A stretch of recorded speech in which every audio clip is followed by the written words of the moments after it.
عبدك ورسولك وحبيبك سيدنا محمد النبي الأمي وعلى آله وأصحابه وبارك وسلم. أستاذ المحترم فضيلة الشيخ حضرت مولانا نصیر احمد سے محترم प्रोफेसर शरीफुल्लाह से मोहतरम मदरसा तफहीम कुरान जनाब अजीजुल्लाह खान से डॉक्टर बशीर अहमद से जनाब राहिशा से नसीबुल्लाह खान से जुमला कायदीन जमात इस्लाम हज़रात उलमाए किराम ख़ुबूदरनो मशरान तालिब इल्मान और ज़मीन पर मजलिस के मुंसरा नास्ते मोहतरम ख़वातीन इस्लाम ज़मीन मेंदे ख़ुंदे ज़मीन बच्चियान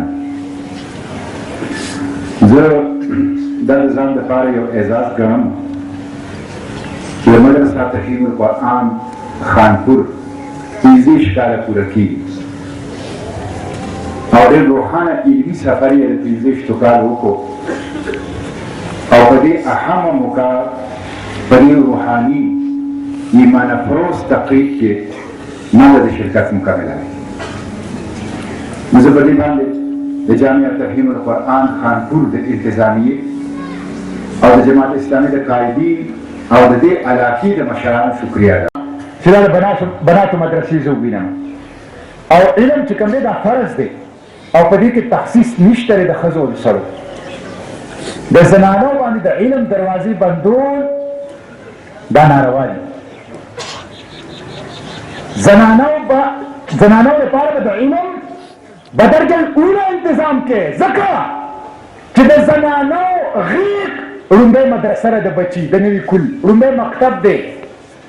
रुंबे मदरसा रुंबे मकतब कि दनवी कुल द कुरान सुन्नत द इल्म ना महरूम पाती शुनता हो आइंदा नस्ल महरूम कर को खरो के रियासत ते आगो के रियासत ता द इल्म ना महरूम को द ज़नानो पर इल्म बानी पाबंदी लगोल द ज़नानो द इल्म लाल बंदोल दा बिल्कुल नारवा द ज़नानो द इल्म दागी द पारबा लारी कुलावे दागी द पारबा तदाबीर के दागी द पारबा कोशिशुना के और जब पदी वाले खुशहाल मदा पदी मदरसों के इल्म के कमजोर की ज़नाना आलिमाती नहीं नज़मुंगा शयूख ज़मुंगा नारिना उलमा दादा पर्दीना दादा हिजाब ना अखीता जिनकोता और ज़नानोता आगा इल्म वर्की खुदा इल्म लारी न बंदी द इल्म लारी न बंदी नता देर खस्ता खबर दा जमा बदा दरखासी देर खसूस खपल ज़नानोता द कुरान सुन्नत इल्म वर्के द दीन इल्म वर्के द इल्म पर लार बाने द कुरान सुन्नत द तालीमात पर लार बाने हर सूरत बांधे खपल ज़नाना पदे काली बांधे पदी नूर बांधे रणा के पदी काली बांधे खस्ता के अल्लामा इकबाल यो डेर वे शायर वे और तो शायर रब्बानी वे अगर पखपले हुई जे मन को जा नगमा को जा साजी सुखन बहानास सुई कतार मी किशम ना कायदे जुमामरा जकम जे और शेर शायरी कम जे दाखो बानदा ज़खो असल के द शेर शायरे पर ज़ेबांदी द रसूलुल्लाह द उम्मत दा उम्मत इकामत दिन लारे तरह वस्तल गवार दाखिल पार में शेर शायरी और बाने जोड़ा करेगा नागल इस्लाम और द कुरान सुन्नत नुमाइंदगी पर शेर शायरे करेगा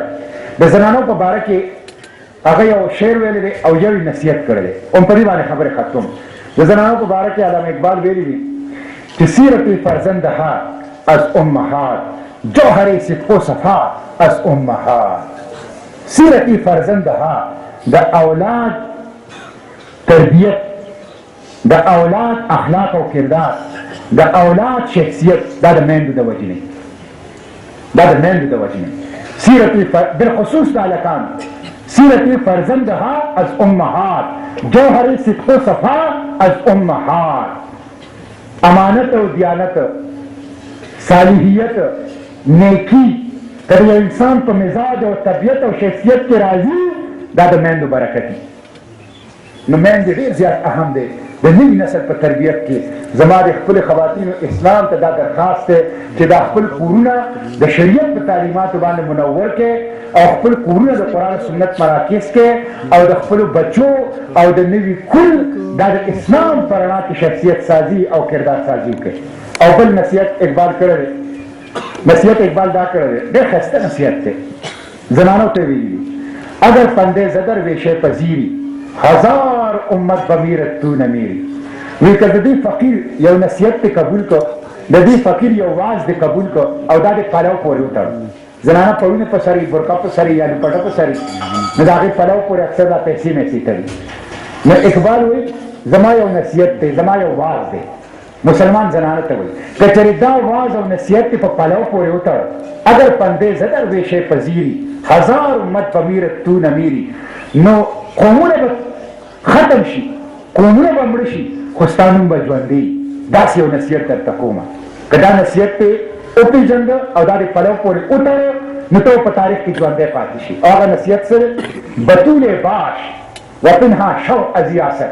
بتول باش، بتول جوړه شه. بتول د حضرت فاطمه رضی الله عنها لقب. بتول به ورته ولې بتول به ورته ځکه وایي چې هغه به د الله په یاد کې محو وه، د الله په یاد کې به داسې مشغوله وه چې دنیا به ترې نه هېره وه، د الله په یاد کې به غرقه وه. بتول باش، بتول جوړه شه، بتول جوړه شه. وطنها شوق از یاسر. او د دور جدید د فتنو نه ډډه وکړه، د دور جدید د فتنو نه ډډه وکړه، د دې نه پناه واله. بتول باش وطنها شوق از یاسر که در آغوش شب بیره بگیری چې ستا په عید کې د حضرت حسین رضی الله عنه شخصیات پیدا شي.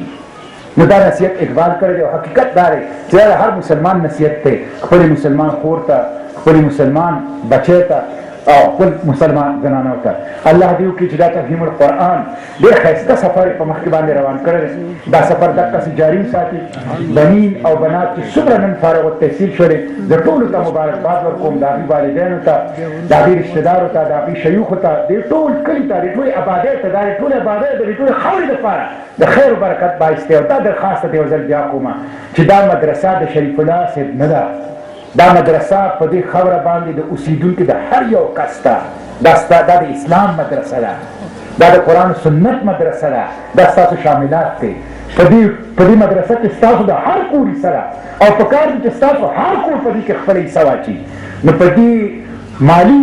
تعاون کول او د مالي ضرورتو نه دي فارغول او د دې لپاره که دلته د تعمیراتو ضرورت دي، د ځمکې ضرورت دي، د هغې باندې د بلډینګ ضرورت دي، د هغې لپاره کمیټې جوړې کړي، د هغې لپاره جرګې جوړې کړي، د هغې لپاره په دې وطن کې او په دې صوبې نه بهر او د دې ملک نه بهر وګرځئ، د دې سفیران جوړ شي، د دې مدرسې نمایندګان جوړ شي، د دې مدرسې مدیان جوړ شي.